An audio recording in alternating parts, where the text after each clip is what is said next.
Hola Michelle, con gusto saludarte. Encantado que te estés conectando con nosotros.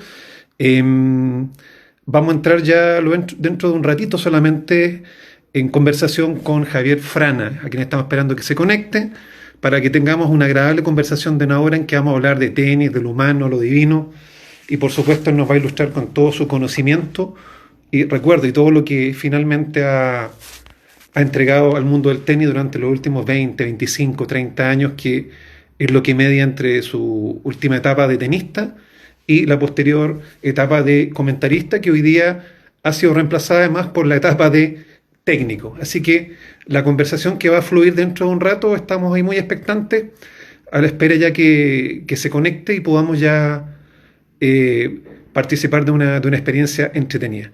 La Estefita nos está saludando.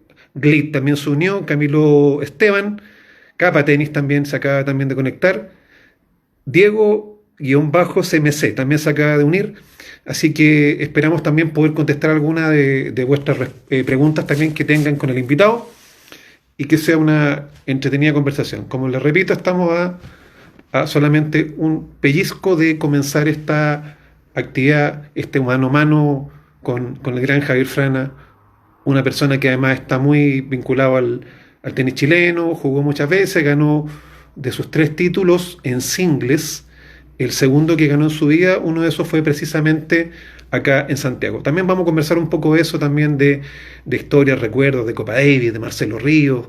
Hay harto paño que cortar al respecto, así que estamos, como te digo, hoy a la expectativa que Javier Frana nos conecte dentro de poco. Así que, nada de eso. Cuéntenme ustedes, muchachos, cómo va la actividad tenística. ¿Los profesores están pudiendo hacer sus clases como corresponde o todavía la cosa está detenida? Sería interesante poder saber por el lado de ustedes cómo se está generando todo, cómo ha sido este regreso parcial, porque todavía, a despecho que hay gente que está trabajando, hay un gran porcentaje que todavía no. Así que, bueno, ahí estamos un poco en la expectativa y recogemos todas sus opiniones. Por eso les preguntaba si están ya en condiciones de contarnos también cómo lo están pasando con esto del tenis. Aquí Javier Fernández ya se nos viene uniendo, así que en cualquier minuto.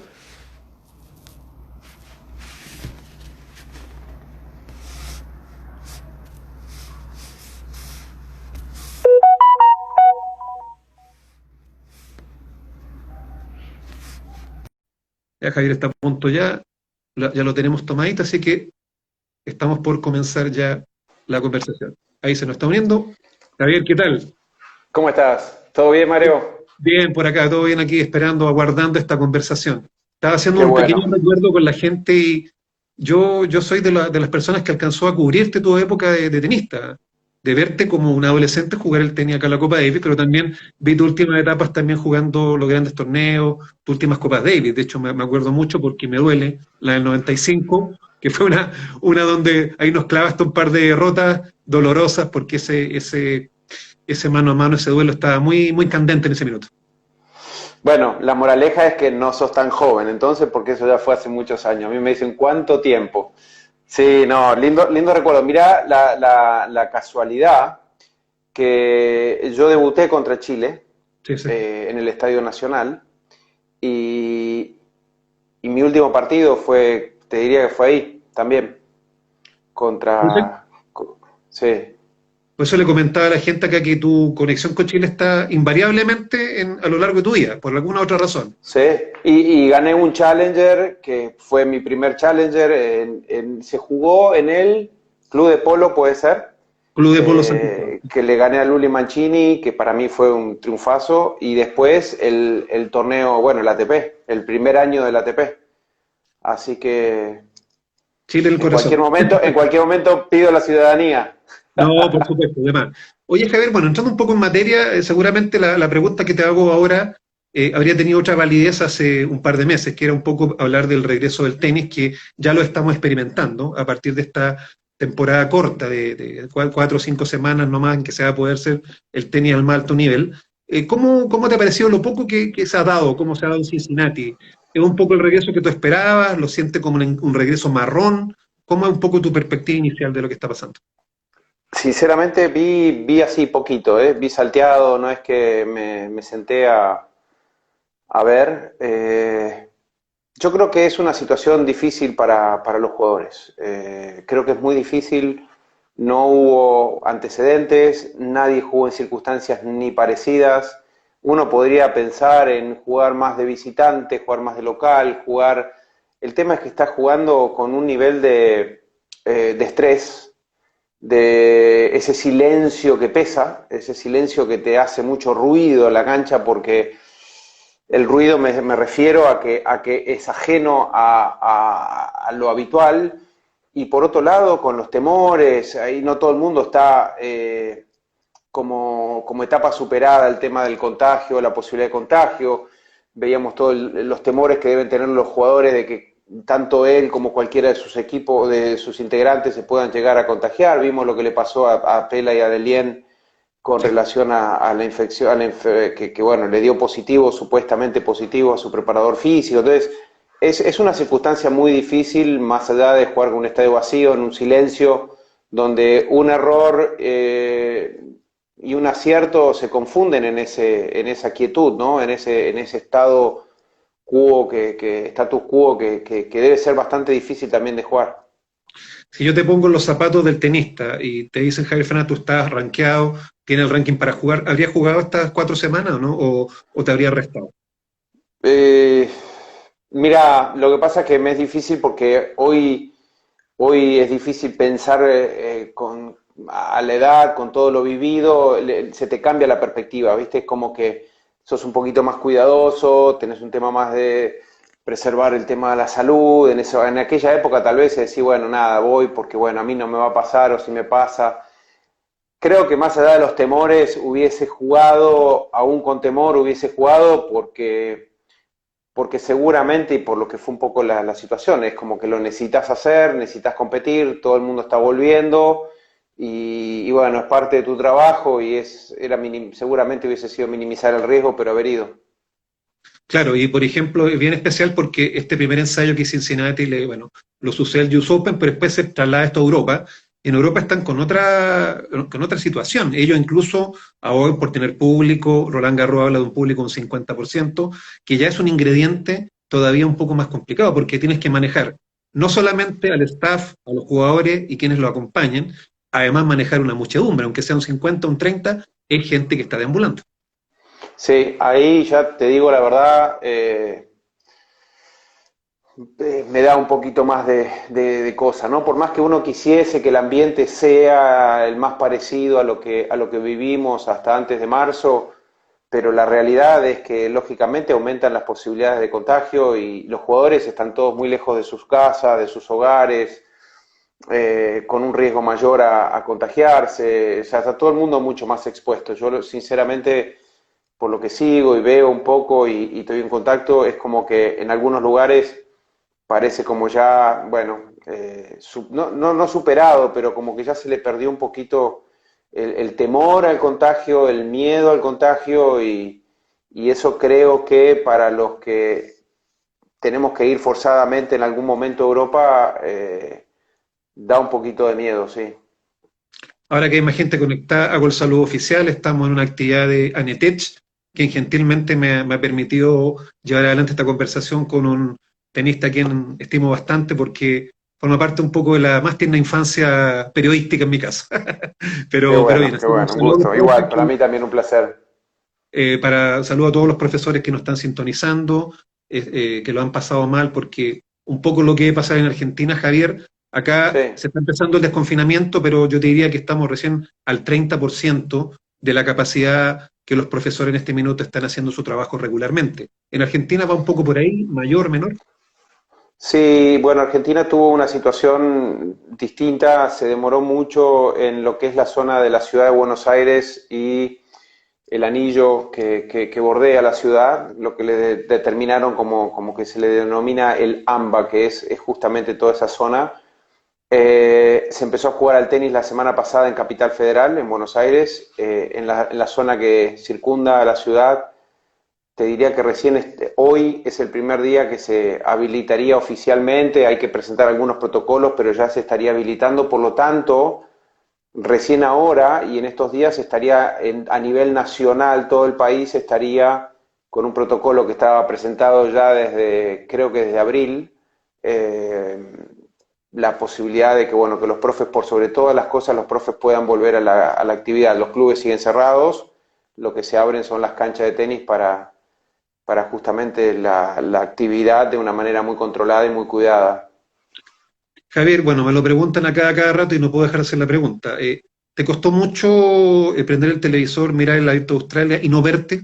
¿Cómo fue esa situación extraña en los últimos 21 años? Sí, sinceramente, más que no verme, era saber que no estaba, ¿no? Y que como que decís, ¿qué está pasando? Fue todo muy raro. Ahora es como que toda esa sensación está como volviendo un poquito, porque la pandemia es como que en cierta forma suspendió un poquito un duelo, ¿no? Es un proceso que después de más de 21 años y estaba la verdad que estaba con muchísima ilusión con lo que hacía, estaba profesionalmente me sentía muy pleno y me sentía que estaba viviendo un momento muy pero muy lindo, porque vas entendiendo cosas, porque vas tratando de superarte y bueno, fue algo inesperado y es un duelo que te diría que en estos días es como que se reactivó, ¿no? Es como que puse en el freezer como muchas cosas y muchas actividades ese proceso y ahora nada, continuar, pero bueno, nada, la verdad es que sí, cuesta, sinceramente hay que ser honesto en eso y no es fácil. A la gente le encantaba y ojalá que le encante, o sea, de alguna manera pensamos positivamente, la forma de tu comentar, porque tú siempre te ponías un poco desde un plano de la neutralidad, mirando lo que hacía un rival y lo que hacía su contrincante. Todo el rato estaba superponiendo un poco la situación de uno en otro. ¿A quién apuntaba tu comentario principalmente? ¿Cuál era el énfasis de esa propuesta, Javier? Lo que uno trataba, o sea, yo lo que trataba de hacer era tratar de ayudar a la gente a entender la necesidad de uno y de otro y el planteo que estaba haciendo uno y otro y en base a lo que yo entendía como lo ideal para ese jugador, en qué parte él se estaba, digamos, en qué parte él acertaba con ese plan, en qué parte se equivocaba y en qué parte también su rival le estaba impidiendo esa situación. Es decir, lo que tratás en mi caso, lo que traté siempre es de que me entienda todo el mundo y no ser obvio para el que jugaba mucho y para el que entiende mucho y que eso es una buena mayoría, pero también había mucha gente que te sigue, que mira, o mejor dicho, que sigue el tenis y que nunca agarró una raqueta. Entonces tal vez le es un poquito más difícil entender ciertas dificultades y a veces tratás de ponerlo en contexto, ¿no? Decir, bueno, nada, pegarle 10 centímetros más adelante una pelota o más abajo y pegarle dos cuerdas o tres cuerdas fuera del centro significa que se te fue 8, 7, 8 metros la pelota de donde uno la quería tirar y tratar de hacer entender como, bueno, como lo que es, ¿no? Es la pelota, es el medio con el que uno va moviendo piezas y va jugando un partido con estrategias, porque si no te confunde, parece que es tirarla por tirarla, pero bueno, cada tiro se supone que tiene que tener una intención. Además, importante cuando uno ha tenido un pasado de jugadores, colocarse exactamente en los zapatos de quien está jugando en ese minuto, tirar un poco, como se dice, el camarín a la cancha. Mira, esto está pasando antes del partido, en esta situación se va a colocar este jugador porque la atmósfera es distinta, porque se trata de una final. Eso también ayuda mucho cuando tienes pasado de jugador. Sí, tratás de llevar ese momento. A mí en lo personal nunca me gustó la autorreferencia, me parecía totalmente irrelevante, innecesaria y no aplica. Tratás de sacar esas cosas, ¿no? Y de conectarte con el momento, con la situación de tal vez de ese jugador que está por lograr el partido o el triunfo de su vida, o el caso de, bueno, de cuando querés y las cosas no te salen. Es decir, te vas conectando con la situación que están viviendo y que uno puede llegar a sentir y lo tratás de transmitir, pero entendiendo que tiene que o sea, mi comentario no es lo que la gente espera, quiere o prende la televisión. O sea, lo que quieren es ver un partido de tenis y lo que siempre entendí que esa era la prioridad, no era lo que yo tenía por decir o lo que tenía por no decir. Entonces, eso hace más fácil también el hecho de poder entrar y participar cuando sentís que tenés alguna cuestión para aportar. De lo contrario, el silencio es el mejor comentario que puedes tener. Hablábamos de ciclo, un ciclo de más de 20 años que te llevó ligado a jugar tenis, 21 años que estuviste en una cadena televisiva importante. Hoy estás abriendo otro ciclo, también que tiene que ver un poco un regreso al técnico en este caso. Yo recuerdo tu experiencia con Guillermo Cañas, que probablemente haber sido la última antes de embarcarte en el proyecto televisivo. Y ahora estás con un austriaco emergente de 21 años, Yurice Radionov, que lo tomaste 300 y algo y fracción, y hoy día está a 166. ¿Cómo ha sido un poquito volver a esos orígenes? Fue meter de nuevo los dos pies, ¿no? Siempre estaba ahí, cerca, a veces atendiendo algún pedido o alguien que venía y te pedía alguna especie de consejo de supervisación o una ayuda. Y en este caso, bueno, surgió porque Yuri, que es austríaco, como bien describías, empezó a entrenar a fin de año con la academia del papá de Dominic Thiem, de Wolfgang Thiem. Perfecto. Wolfgang le preguntó a Nico Massú si tenía alguien para recomendar y bueno, como Nico sabía y habíamos estado en contacto y sabía que yo había dejado de entrenar, le propuso mi nombre para este chico que tenía, bueno, que se le veía condiciones, pero que estaba un poquito desordenado y que necesitaba acomodar varias cosas. Y bueno, se hizo una prueba, se hizo un intento por lo menos yo no sabía un poco para dónde quería tomar, qué rumbo tomar, y hice 3 torneos con él en Estados Unidos, Dallas, Cleveland y Morelos en México, bueno, en Norteamérica, y de los cuales ganó 2, como decía, ¿no? Estaba a 360 y pico, y bueno, terminó 160 y algo, ganando 2 torneos, haciendo una semis más en esos 4 torneos en la que pudo crecer y bueno, nada, quedó todo suspendido porque después no pudo jugar más la Copa Davis que Austria le ganó a Uruguay, pero es un chico que juega muy bien, todavía tiene un camino muy largo por afianzarse, por construir, por crecer y bueno, veremos qué es lo que ocurre de acá en adelante, donde todavía para él hay cosas que no son fáciles de superar y todavía tiene un nivel tiene un gran potencial, pero también tiene muchísimas cosas por seguir trabajando. ¿Por de pronto están planificando el 2021 o ya el 2020 lo cerraron ya como deportivamente? Mira, estamos tratando de ver qué hacer. Él ya tiene un calendario, juega mañana en Trieste, en Challenger en Italia. Jugó la semana pasada, perdió en primera con el español Carballés Baena en Todi y jugará seguramente la quali más adelante, la quali de Kitzbühel y la quali de Roland Garros, torneos que bueno, tal vez existe una posibilidad de viendo a ver si están las condiciones dadas para poder acompañarlo, aunque sean esos torneos.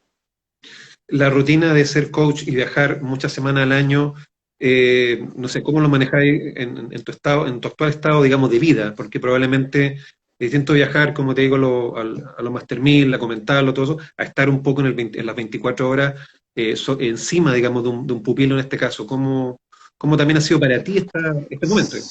Sí, a ver, es parte de todo de todo el proceso en la que va a incluir una adaptación y en lo familiar también, porque sí, antes los viajes los tenía ya mucho más esporádicos, con los Grand Slams básicamente, entonces es como que no era digamos, una carga, digamos, familiarmente estaba bueno también, porque en algunos casos ellos me podían acompañar.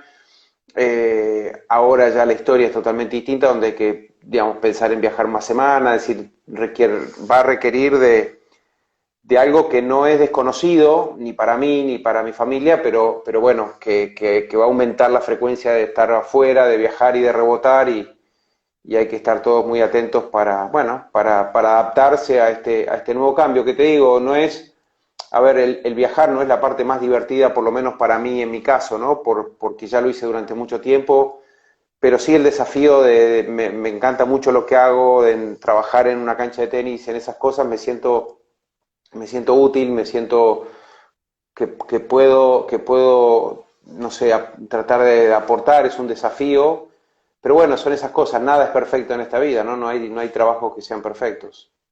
Desde luego, tú hablabas mucho en algunas entrevistas con respecto a de repente mantener la identidad del jugador. Yo te pongo el ejemplo de un coetáneo tuyo, de un jugador contemporáneo tuyo, perdón, que es Alberto Berazategui. Él tenía una de las derechas más menos ortodoxas que he visto en mi vida, o a Farid Santoro, que también, ¿quién le enseña a jugar revés a dos manos con slice? O sea, son Claro. cosas que tú nos enseñas, no son de academia. Pero sin embargo, los técnicos tuvieron o rendirse, decir, ok, así se siente cómodo, así juega. ¿Cuánto uno debe influir en ese cambio? ¿Cuánto debe dejarlo? ¿Y dónde está el punto intermedio?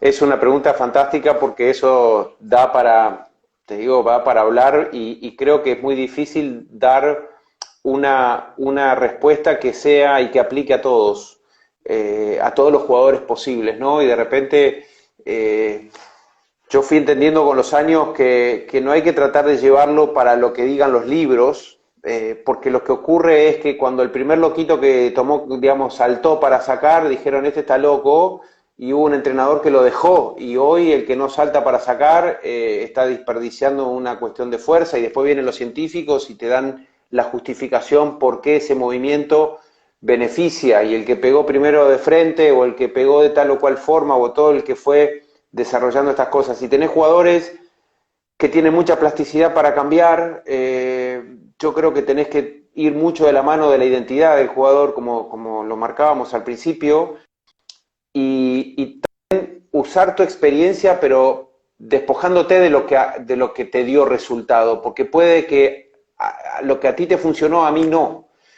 Aunque tenga mucha lógica, y acá tiene que ver mucho con las personalidades. Hay jugadores que le haces un cambio que es menor, que aplicaría mucho sentido común y lógica, y se siente que se perdió, se desordenó. Y hay otros jugadores que tienen mucho temor, hay otros que son muy lanzados, y tenés otros tipos que tal vez hay que entenderle su juego, ¿no? Y a mí me pasa justamente con Rodionov, es un poco ese desafío, ¿no? Porque es un jugador que sale un poquito del molde, lo difícil le sale bien, lo que supuestamente es más fácil a veces tiene un poquito más de dificultades, y está bueno porque te va ayudando también a ser más plástico en tu cabeza para tratar de encontrarle la manera de que ese jugador encuentre su potencial, que es de lo que se trata. Ahora, te pasa de repente en forma natural, que uno se pone un poco paternalista cuando está dirigiendo a alguien, empieza a tomarle cariño, estima y como que se empieza a involucrar un poco más. O tú inmediatamente planteas la distancia, das el paso atrás y dices, no, esta es una relación de trabajo cordial, de las mejores del mundo, pero finalmente siempre distingamos que yo soy el técnico y tú eres el jugador, no somos amigos. ¿Cómo es un poco la filosofía frana para eso? Eh, yo creo que hay un intermedio, siempre tiene que haber una... Yo creo que el jugador te respeta cuando sabe que sabes, ¿no? Cuando él está convencido que sabes, no por la imposición. Esto a diferencia tal vez de otros deportes donde el técnico tiene que ser la autoridad, donde tiene que ser ¿no? Donde hay una distancia.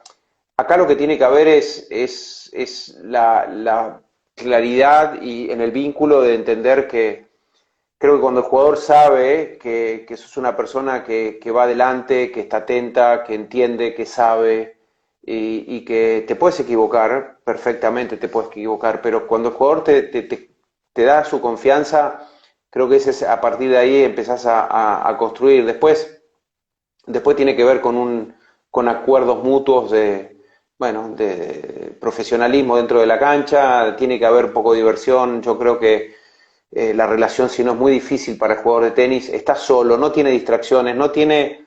Vos pensás que a diferencia de otros deportes, siempre tenés el divertido, el que le cuesta hacer los abdominales, el rápido que sabe que acá se va a lucir, el más lento sabés que la va a sufrir, y eso genera un ambiente y un clima que el tenista no lo tiene muy solitario, o sea, entonces el entrenamiento tiene que ser también alegre, tiene que haber un poquito de todo, pero yo creo que hay que entender al jugador, no hay que ser cómplice del jugador, no hay que... Como un papá, ¿viste? Pero sabiendo que no lo sos y que acá lo que estás buscando es resultado. Entonces hay momentos que le tenés que apretar un poquito más la mano y en otros lo tenés que soltar y en algunos lo tenés que dejar equivocar y en otros tenés que decirle, mira, esto por este camino no es. Y ir con la sensibilidad propia también de la persona que tenés. Hay jugadores que me imagino que deben ser mucho más fáciles, que no tenés que ponerle muchas reglas, hay otro que lo tenés que relajar, y es como todo, ¿no? Cada jugador tiene su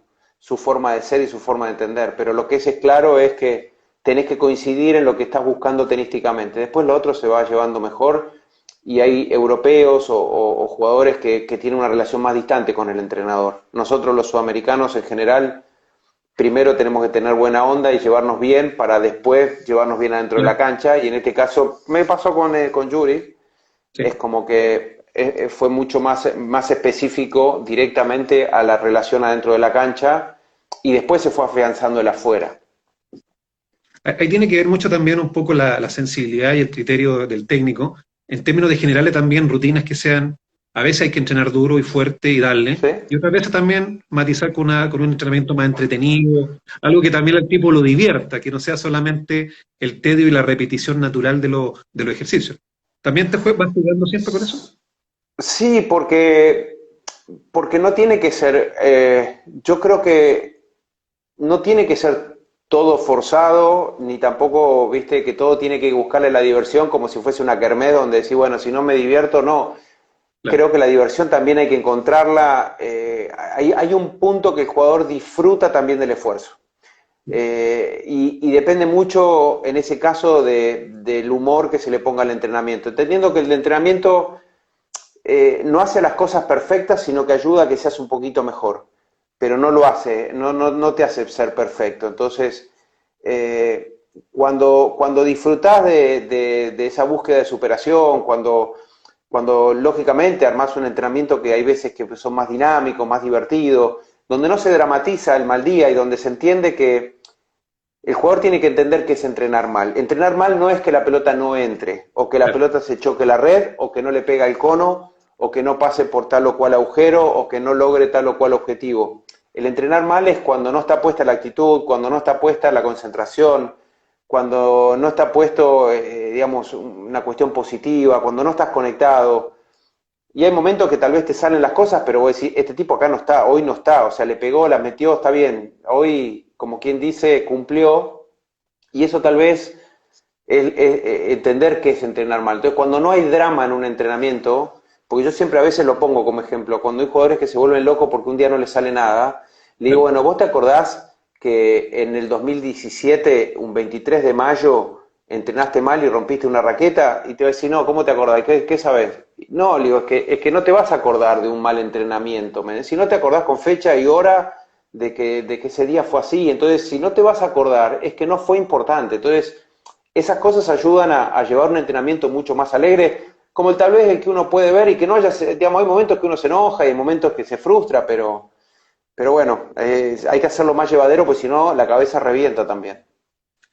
A propósito de técnicos, bueno, nosotros como chilenos sufrimos la pérdida de un tremendo técnico con Pato Rodríguez hace algunas semanas que Que pasó en un paz poco descanse el inadvertido Pato, con querido. tu enfermedad. Quiero saber un poco tu experiencia con el Pato, cuánto lo conociste y cuál es tu opinión finalmente de cuánto influyó en la región, en los tenistas que finalmente pudo dirigir. Sí, la verdad que fue muy, muy, muy triste lo de no tenerlo físicamente más. Eh, yo al Pato lo conocí desde tempranito porque como debuté en una Copa Davis, y él estaba muy cerca, en el equipo chileno, y es como que bueno, a partir de ahí tuve siempre un enorme respeto porque llegué al tenis y sabía que era uno de los grandes, de entrenadores. Es más, te diría que en Buenos Aires se juntó un satélite en aquella época y él estaba con alguien, que no me acuerdo con qué jugador estaba en ese momento, si era un francés o con alguien que estuvo jugando esos torneos, y a él le hicieron una nota y a mí me había visto jugar, y yo no estaba en el radar de muchos en Argentina, y él es como que, bueno, me sentí elogiado porque salió una nota muy importante y él me nombró. Y aparte siempre fue una persona que transmitió eso, ¿no? Es mucho conocimiento, mucha seriedad, pero una persona que también muy sensible, ¿no? Y que seguramente te sabía llegar por esa humanidad más que por una imposición, y que tal vez te podía llegar a persuadir por la lógica y por el sentido común y por el entendimiento más que por la obligación y por la imposición. Y Pero finalmente, el recuerdo es enorme, así que también le mando un gran saludo a la familia. finalmente ahí se comprueba que el que más sabe no es el que más grita, porque Pato no necesitaba hacerlo, y tú ves que siempre estaba detrás del pupilo, o sea, las imágenes de las medallas de Atenas que tenemos, él aparece exclusivamente porque el tiro de cámara muestra a Masú saludándolo, y después no lo ven nunca más, porque él entendía que el importante, el protagonista era el jugador. Y de hecho, bueno, me imagino que tú sabes la anécdota que él rechaza a Pete Sampras, rechaza entrenarlo cuando estaba entrenando Pato a Andrés Gómez ya en su última etapa, posterior a ganar Roland Garros. Pero él, de tanta consecuencia, y además me dijo alguna vez que yo prefiero entrenar latinos, porque en el fondo sé el idioma que estamos hablando, sé cómo piensan, sé lo que comen, más o menos como un poquito que le cierra. Ahí tenía el caso de alguien que prefería a los latinos a los europeos. Sí, Pato siempre creo que eligió conducir a dirigir, ¿no? Conducirlos a través de eso, ¿no? Del entendimiento, del conocer, de lo que decíamos antes, de la sensibilidad de saber por dónde llevarte, cómo llevarte, sin imponer un estilo, sino, digamos, seduciéndote en el conocimiento. Y siempre tuvo siempre se lo vio como esas personas que transmitían un equilibrio, ¿no? Lo veía Zapato y es como que siempre era como un lago, ¿no? Era siempre, Sí. siempre dentro de una armonía, nunca lo vi Perder la compostura. ofuscado, nunca lo vi, es más, había veces que podía estar enojado con algo que podía llegar a pasar circunstancialmente, pero no te dabas cuenta y era siempre bajo un control y una forma y siempre muy correcto en ese sentido, ni tampoco se creyó el mejor nunca, y eso fue lo que todos lo teníamos muy arriba y lo teníamos como una persona que, bueno, que afortunadamente estaba muy cerca de todos nosotros, aun cuando no trabajábamos con él. Cuando tú te planteas ser técnico, uno siempre va recogiendo una cosa de acá, otra de acá. ¿Tiene algún espejo en el cual te miraste algún minuto? Me gusta ese estilo, me gusta cómo lo hace. ¿Tienes ese espejo, ese referencial para ser técnico? Yo creo que tratás de ver qué se aplica para tener cierto resultado. Y a diferencia pongo el fútbol porque es el deporte que uno más popular, yo creo que nosotros no podemos imponer una forma de jugar, ¿sí? Tal vez un técnico llega a un club y si puede, dice, bueno, a mí me gusta jugar de esta manera y a mí me gusta. Nosotros tenemos que ver con qué jugador te encontrás, que puede ser un jugador de ataque, que puede ser un jugador de cancha rápida, puede ser un jugador muy defensivo, muy de cancha lenta y de polvo de ladrillo, y tenés que tratar de ir viendo de cómo fortalecerle su parte buena, pero también ir trabajando sobre sus debilidades. Entonces, como el equipo de tenis sos solo y tus golpes son el equipo, entonces tenés que estar trabajando definitivamente sobre todo y en todas las situaciones. Entonces es muy difícil tener una fórmula. Puedes tener tus ejercicios. Sí. Yo creo que tiene mucho que ver con ayudar al jugador a entender y que el tipo dentro de la cancha pueda ser lo más autosuficiente posible. Yo creo que un gran entrenador es el que dentro de un tiempo decís, ya está, ya no necesitas más nada de mí. Entonces, y que la respuesta sea, bueno, pero quiero que me acompañes igual, ¿no? Y quiero que sigas al lado mío por las dudas. Y eso creo que es el gran entrenador, el que te enseña a defenderte solo, ¿sí? Como puede pasar en un papá, ¿no? Decir, bueno, me dejó equivocarme, me dejó aprender, me dejó esto, me enseñó, pero le diste las herramientas para que el tipo se defienda solo, porque dentro de la cancha, finalmente el que toma la decisión es él, por más que uno lo haya hablado previamente. ¿Tú has visto la evolución de Nico Massú como jugador, ahora técnico, capitán de Copa Davis? ¿Cómo has sentido esa mutación de Nico con el tiempo? ¿Te ha sorprendido como coach? ¿Te ha más o menos refrendado las cosas que tú tenías de él? ¿Cómo ha sido esa mirada?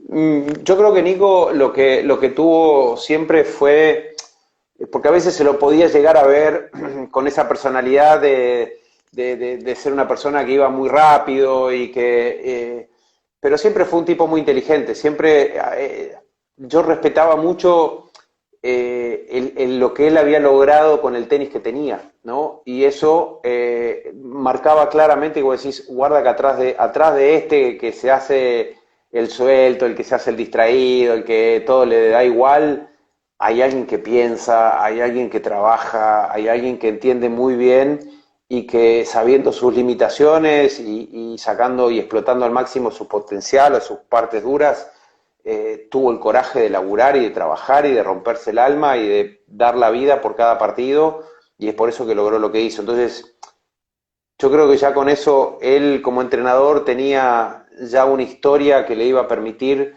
tener esa claridad y esa inteligencia para darle a un jugador esa parte de completarlo, ¿no? Y creo que en ese sentido es lo que, cuando aprendes a trabajar con tus debilidades, se hace más fácil darle al otro también las herramientas para trabajar en eso. Porque en el tenis no terminás a veces ganando porque tenés mucho más que el otro, terminás ganando porque usás mejor las herramientas. Es decir, si fuese esto en la cocina, no es el que más rico hace la comida, es el que mejores ingredientes tiene, sino es el que la sabe mezclar y el que la sabe reemplazar y el que la arregla como puede. Y ni con eso me parece que, lógicamente, que ha evolucionado y que va como cualquier persona y va creciendo y es un fenómeno y es un tipo muy inteligente, le gusta escuchar, yo con él hablamos un montón y es fascinante, es un tipo aparte, es un tipo súper agradable y lo que hablábamos antes, ¿no? Un tipo que le da vida también al entrenamiento. Él ha estado ya un par de veces en las puertas de ganar un Grand Slam con Tim, concretamente en Roland Garros. Parece que de la camada de los que siguen es como el que está más cerca de poder desbancar a alguno de los tres, de poder arrebatarles algo. Eh, ¿Tú crees que ya de aquí a un año más es probable que eso se concrete y probablemente en tierra más que en otro tipo de superficie? ¿Cómo lo evalúas? Sí, sí, uno siempre esperaba que Tim por fortaleza, por esa dureza en cuanto a lo mental, de poder resistir, sabes que en los torneos grandes necesitas ese estado físico y esa templanza para resistir partidos eternos o partidos duros. Yo creo que esas cosas uno las puede, lo único que puedes controlar es el trabajo que le pones para que esas cosas lleguen. Uno quisiese creer que en algún momento lo va a lograr, más temprano que tarde. Roland Garros sí, claramente es una muy buena posibilidad, pero nunca se sabe qué puede pasar. Este torneo que empieza ahora el Abierto de los Estados Unidos en tiempo más, él jugó un montón, él está compitiendo, digamos, desde las exhibiciones y esto empezó jugando en Austria, torneos nacionales, después, bueno, un par de giras y compitió bastante. Entonces hay que ver si se siente bien, puede ser un torneo en la que, bueno, con algunas ausencias, ¿no? Más allá de la ausencia de Federer y de Nadal, puede tener sus buenas posibilidades también. Es curioso cómo el tenis va evolucionando. Hace 20 años tú partiste comentando jugadores que todavía hacían mucho saque y volea cuando iban a Wimbledon. Además se Total. modifican en la cancha, todo lo demás. Hoy día prácticamente no hay especialistas. Por ahí Feliciano López, el último, Rada Stepanek, por ahí. ¿Hacia dónde camina, crees tú, un poco el tenis? ¿O ya el tenis se asentó como va a ser en los próximos 15, 20 años? Jugadores de fondo, muy físicos, todoterreno. ¿Cómo lo es la evolución? Yo creo que de a poquito todo se va dando la vuelta, nada más que se va haciendo mucho más perfecto y más eh, la velocidad con la que se juega, en algunos casos, para muchos, se hace es como una limitación a cierta creatividad, a cierta opción de poder generar otro tipo de situaciones. Hay jugadores que quisiesen atacar un poco más, pero terminan jugando muy fuerte de fondo y entonces es como que te dicen, es como que todo viene tan rápido que no puedo llegar a la red. Es verdad. Hay jugadores que dicen, bueno, quiero jugar un poquito más abierto, quiero dar un poco más, pero me viene todo tan rápido que la única forma que tengo es meterle ¿viste? Con el brazo, meterle un raquetazo otra vez y sacarla fuerte de nuevo porque no me da tiempo. Yo creo que en eso se van a ir acomodando y van a aparecer jugadores que le pueden llegar a dar la parte de subir un poquito más en algún momento cuando se vayan acostumbrando a lo que hoy es una velocidad descomunal y también, bueno, se van trabajando, como decías, hay superficies que contrariamente eran mucho más rápidas antes, caso de Wimbledon, ¿no? O sea, no digo que no hubiese ganado Nadal de Wimbledon, pero seguramente si hubiese sido tal vez la superficie de aquellos años, o sea, 86, 87, Claro. hasta lo hubiese ganado Karlovic de repente Wimbledon. Claramente, no, por supuesto, evolucionó de esa manera. Ahora, es curioso porque bueno, yo reviso tu palmarés como jugador y me encuentro que los 3 títulos que ganaste en singles fueron en superficies distintas. Fuiste un adelantado, Javier. Ganaste en dura, ganaste en pasto, Sí, me tocó, ganaste todo aquí. sí, sí, y curiosamente lo que más me costaba era el polvo de ladrillo, donde me crié. Es como que naturalmente después me acomodaba más rápido a una superficie más rápida. Cuanto más rápida es como que me acomodaba mejor porque tenía menos posibilidades es como que no tenía una claridad táctica, entonces es como que el cemento lento o el polvo de ladrillo me perdía, me desorientaba, no sabía qué hacer o qué aplicar. Pero bueno, eso tuvo que ver también un poco con la formación, ¿no? Yo empecé a entrenar con el Chino Gerosi desde muy chico, o de los 16 para 17, y él fue el que descubrió un poquito esa parte mía como entrenador y en aquel momento rompió el molde, ¿no? Porque ir a jugar a canchas muy rápidas no existía, más por nuestras zonas, y nosotros empezábamos a entrenar en Buenos Aires en una cancha muy rápida que había en el club donde él trabajaba. Y dijimos, guarda, cuidado, porque acá podemos ir. Fuimos a Australia, que fue el primer año que se jugó, el último año que se jugó en césped, y llegué a tercera ronda, es decir, nada, me había ido ya bien en ese tipo de superficies, y después, bueno, fuimos trabajando para eso y se fueron dando esos resultados, porque la idea, y él entendía que en ese momento pasaba que había jugadores que tenían sus periodos en los calendarios, había jugadores que empezaban en marzo y terminaban en octubre, que era la parte de polvo de ladrillo, ¿no? Y decíamos, bueno, no, hay que tratar de tener un calendario lo más balanceado a lo largo de todo el año posible. Y había incluso jugadores que, bueno, cuando no estaba la obligación de jugar al menos la base en los torneos, los 9 Master 1000 y los Grand Slam para puntuar, había algunos que se borraban definitivamente de la arcilla. Los estadounidenses detestaban Sí, jugar en arcilla y jugaban solamente las canchas duras estadounidenses, jugaban Wimbledon, incluso algunos no se aparecían por Australia porque como coincidía con fin de año, con Navidad, también lo hacían. Entonces varió mucho también la manera de planificar. Hoy día todo es planificable, o sea, en términos tú tienes que jugar prácticamente todo. sí, tenés que jugar todo, tal cual es lo que decís. Y te pasaba, te agrego una más, te pasaba que ibas a Roland Garros y de repente tenías 20, 25 jugadores en la que sabías que contra esos no podías perder, porque polvo de ladrillo no podían ni patinar, o sea, si patinaban se caían, vos se la tirabas a un costado y ya no volvían más, o sea, no tenían ni idea. Y 2 semanas más tarde, en aquel momento, después de Roland Garros, ibas a Wimbledon y tenías 20 o 25 que sabías que no podían, pero ni pararla con la mano en el césped, pues se caían. Entonces, tenías huecos muy grandes en los cuadros. Tenías muchos españoles y sudamericanos en general, o algunos alemanes, ¿sí? Que no la van a invocar nunca, y lo mismo te pasaba en esa superficie. O sea, estaban muy marcados grupos de americanos, australianos, sudafricanos, que en polvo de ladrillo no podían casi competir. Y al revés, ese mismo te tocaba en Wimbledon y te hacía un agujero y te daba un baile de aquellos. Entonces, hoy eso no pasa más. Hoy ya todo el mundo, digamos, son todo terreno todos. O sea, todos se juegan. Por más que tengan superficies preferidas y que tengan un nivel, pueden levantar un 20%, pero antes era un 70-30 la diferencia de una superficie a otra. Se supone que hoy día están mucho mejor preparados físicamente, pero en la época También. tuya y en la anterior, ustedes jugaban todo single y doble. Los singlistas jugaban, todos jugaban doble prácticamente. Armaban como digo, el torneo, llegaban y se anotaban en las dos competencias y jugaban prácticamente todos los torneos finales a 5 sets, relativamente, era como lo habitual.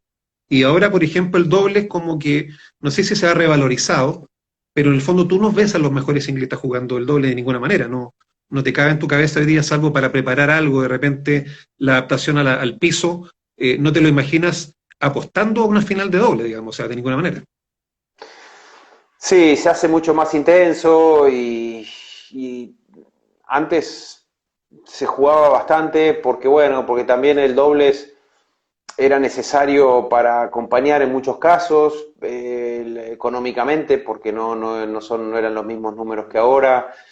Sí, las tendencias fueron cambiando y hoy las exigencias hacen que tal vez vas tan al límite que agregarle dobles cuando estás muy bien en el singles es contraproducente, ¿no? Porque están todos con problemas o con lesiones, cuando te fijas vienen por sobrecargas y antes tal vez, yo no sé, había raquetas más, digamos, que se despedía menos, la pelota era más pesada, pero bueno, ahí no sé cuál es la discusión, ¿viste? Si había más lesiones ahora, si hay más lesiones antes, si antes... la cuestión es que van cambiando los hábitos, el dobles también lo que ha hecho es se ha especializado mucho más, si bien allá en aquella época tenía jugadores de dobles, pero en general, como decía, los muy buenos doblistas eran muy buenos singlistas también. Y hoy es como que hay muchos jugadores de dobles que le van cerrando un poquito el camino a jugadores de singles que o no entran o bueno, le van perdiendo el gusto a jugar y cuando juegan no se sienten muy cómodos. Acá llegaron noticias, bueno, no siempre aclaradas del todo, pero es el rumor que flota que Guillermo Vila está pasando por una situación médica complicada. O sea, derechamente lo digo como apareció escrito, que tendría problemas de Alzheimer o algo parecido. Si es cierto, no sé, no lo ha confirmado la familia, pero es un hecho, como te digo, que él está desaparecido por algo. O sea, no es casual lo que está ocurriendo con él. ¿De qué manera pega un poco al corazón del hincha argentino lo que pasa con Guillermo? Porque a todo el mundo también le importa poderosamente. Sí, lo que uno supo fueron esas versiones. La verdad es que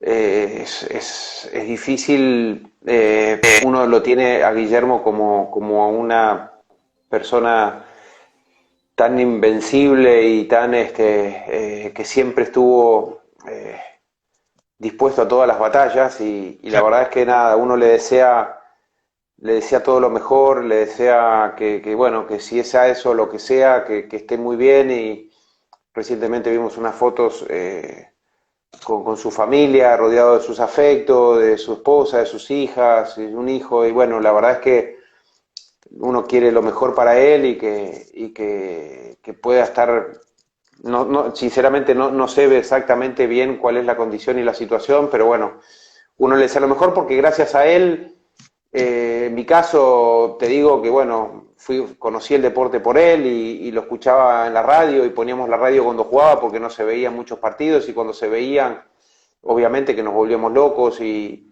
para mí conocerlo fue inigualable y compartir momentos y compartir cancha.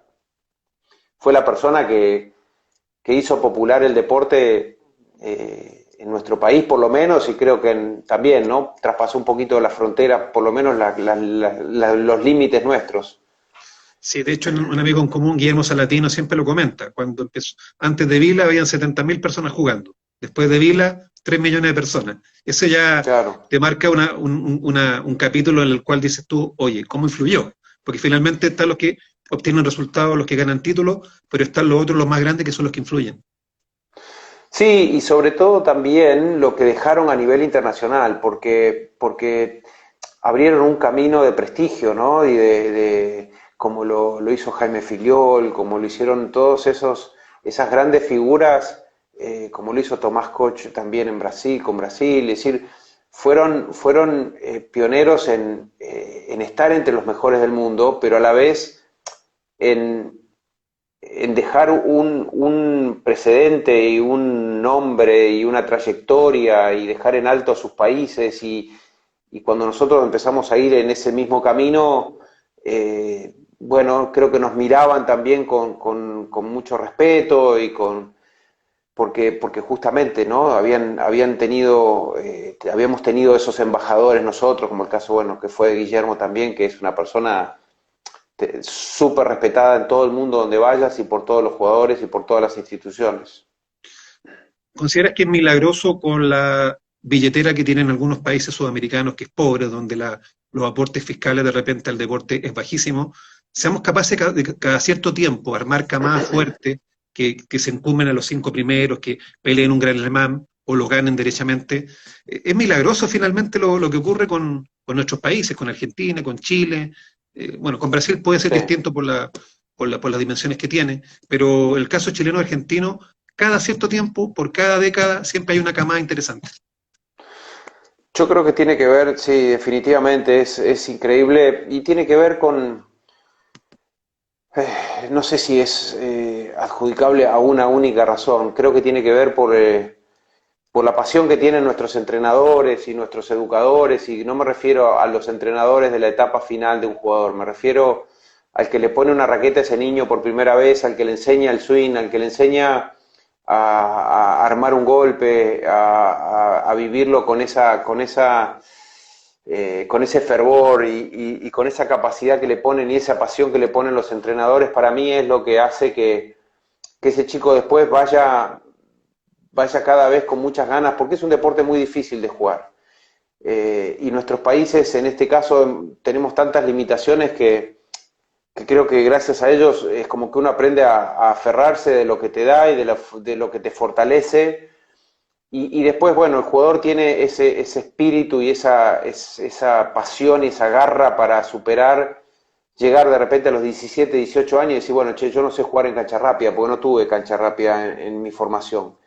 Y infraestructura es lo que nos falta, pero lo que nos sobra es el coraje para ir por una superación, para decir, bueno, ¿sabes qué? Le pongo el pecho con lo que tengo y pasa lo mismo en Argentina, decir, bueno, no sé cómo lo hago, pero yo me las voy a arreglar y eso creo que nos da. Por eso cuando yo creo que a veces el jugador que entiende y que sale de ese lugar, tal vez el problema que tenemos con eso es hacerle entender al jugador que no tiene que confundir viveza con inteligencia, ¿no? Son Es dos verdad. cosas distintas y que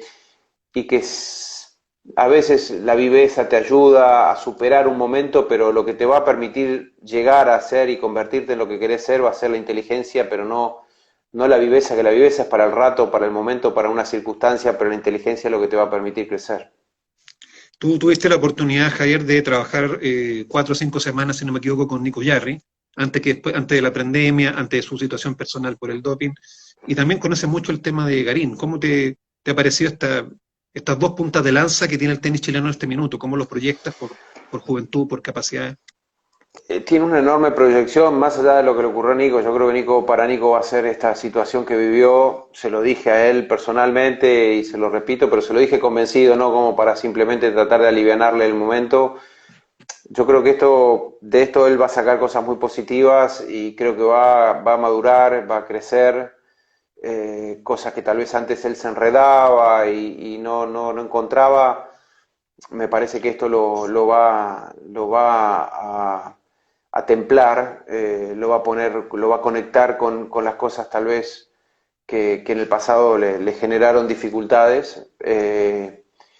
Y con Cristian también bueno, ha tenido un crecimiento fantástico. Los dos, y acá lo divertido es que son dos grandes jugadores muy distintos y con un enorme potencial, lo cual te habla que el país es capaz de producir, digamos, cepas distintas, ¿no? Sí, Hablando, de vino. si fuesen un vino, son cepas muy distintas, pero las dos son muy buenas y creo que Nico todavía uno espera que pueda consolidar todo el potencial que tiene, la fuerza que tiene, El saque. que pueda hacer, sí, que pueda sacarle provecho a su servicio, que pueda entender que a veces no se necesita tanto y para lograr el objetivo. Y creo que cuando él entienda el daño que provoca, sin mucho, él provoca muchísimo daño. Y cuando él entienda eso y que la pelota le aterrice, el problema de Nico que a veces la cancha le queda corta, le queda chica, entonces el controlar es una cuestión, pero me parece que estas semanas, estos meses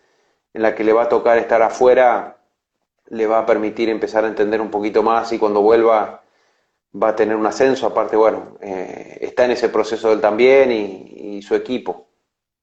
Acá la gente no me perdona y me lo han preguntado del minuto uno hasta ahora por el Chino Río, a propósito de esa conversación que tuviste con Qué Alex bárbaro. Correggia y el Personaje. Chino. ¿Qué tal fue esa experiencia como el Chino? ¿Cómo lo viste? Fue fantástica. Yo hacía nada, había cruzado un par de mensajes, lo había visto en el US Open así, en una escalera. Yo bajaba, él subía. Después charlamos un rato. Yo creo que es un tipo muy auténtico. Y mirá, nos pasó algo muy divertido en el podcast en general. Siempre decimos, bueno, hablamos primero, bueno, estaban charlamos, intercambiamos algunas cosas y después nos ponemos a grabarlo. En este caso, el productor Cristian Melara me dice, pongamos a grabar desde el principio y después y arrancamos así cuando él ni se veía y quedó Sí, tan notable. espontáneo que dijimos, esto no se toca. A mí me parece que el chino es un personaje, obviamente, es un personaje, pero que en este caso tuvimos la posibilidad y le agradecí mucho porque fue muy auténtico, ¿no? Nos permitió a veces entender algunas cosas que hasta podíamos cuestionarlo, podemos criticarlo, decir, bueno, si bien uno sigue pensando, decir, pero uno entiende que es un tipo muy transparente, que es genuino y que creo que no le gusta que lo invadan. La conclusión mía es que él se pone loco y puede Sí. hacer cualquier cosa y decirte cualquier bestialidad si él se siente invadido, ¿no? Y es como que se siente que le están pisando su zona y ahí es como que no, ahí pierde las riendas y pierde su control. Pero bueno, No es te un pondría los tatuajes de él, personaje, ¿no?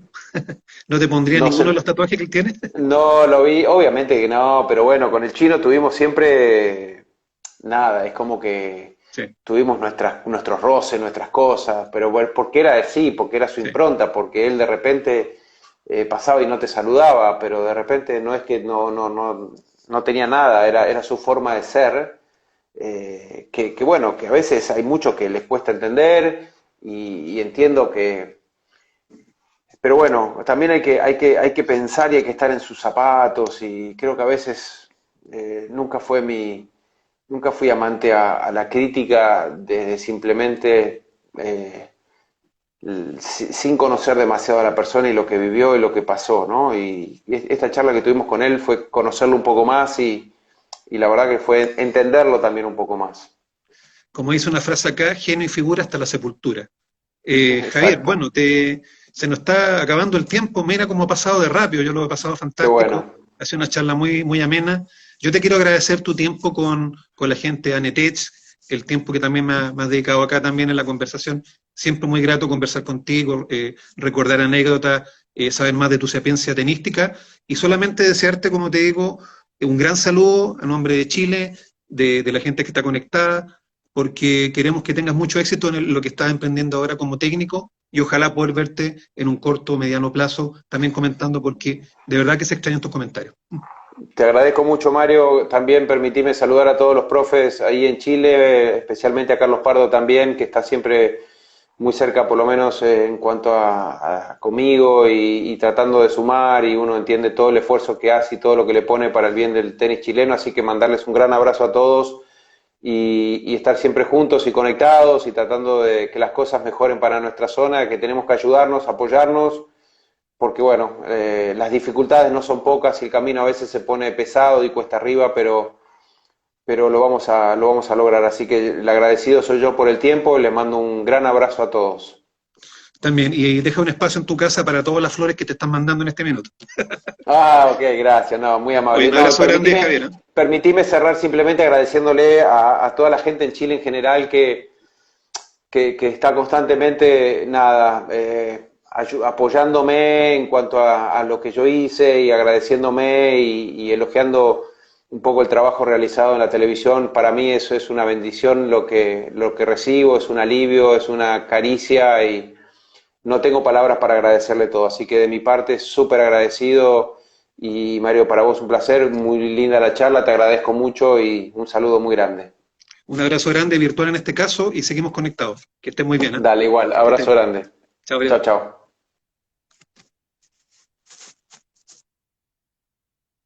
Y así, muchachos, terminamos con esta charla con Javier Frana. Se nos pasó volando, como les había comentado, y espero que sigan ustedes también conectados a las próximas actividades que también pueda tener Anetech en el futuro. Por mi parte, me despido, que tengan una muy linda semana y un placer que nos hayan acompañado en esta interesante entrevista. Que estén muy bien. Un abrazo grande.